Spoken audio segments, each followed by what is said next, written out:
Les premiers jours de Maëna, la 9e enfant d'Alexandre et Amandine Pélissard, ont été marqués par des défis considérables.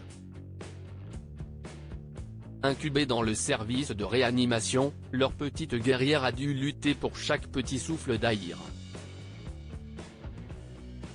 Fort heureusement, les équipes médicales ont été à ses côtés, offrant des soins intensifs et une attention sans faille.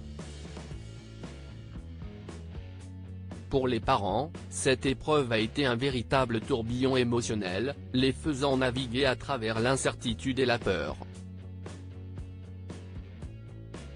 Une situation qui devenait presque insupportable lorsque les réponses médicales se faisaient attendre. Maintenant, Alexandre et Amandine Pélissard voient enfin la lumière au bout du tunnel. Selon les dernières informations, leur petite fille a gagné du poids et a continué à grandir.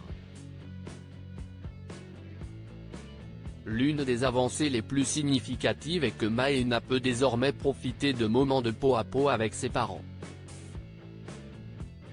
Amandine Pélissard, sa lutte contre la dépression post-partum. Amandine Pélissard, reconnue pour son franc-parler, a l'habitude de tout partager avec ses fans. Pourtant, la mère de famille a récemment choisi de faire preuve de retenue sur les réseaux sociaux. C'est notamment dans une interview avec Gossip qu'elle a décidé d'expliquer les raisons derrière ces moments de silence. La jeune maman révèle avoir fait face à une dépression post-partum en parallèle du combat de sa fille pour survivre. Pour reprendre ses mots, « Je suis devenu un zombie. Je suis devenu l'ombre de moi-même.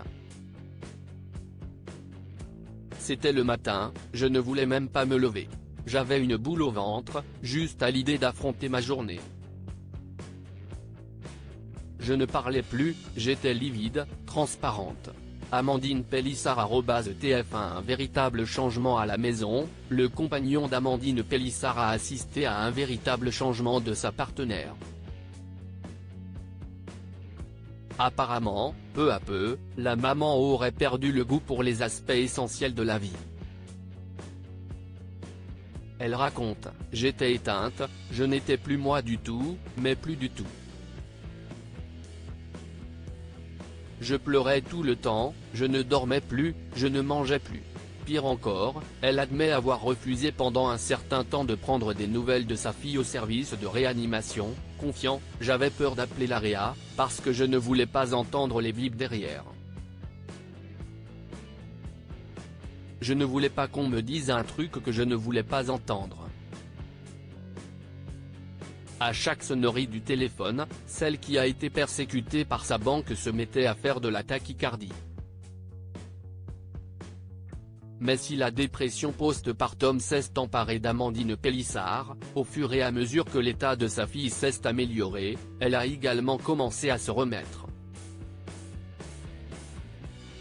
Entre-temps, elle a toujours pu compter sur son époux pendant cette période difficile.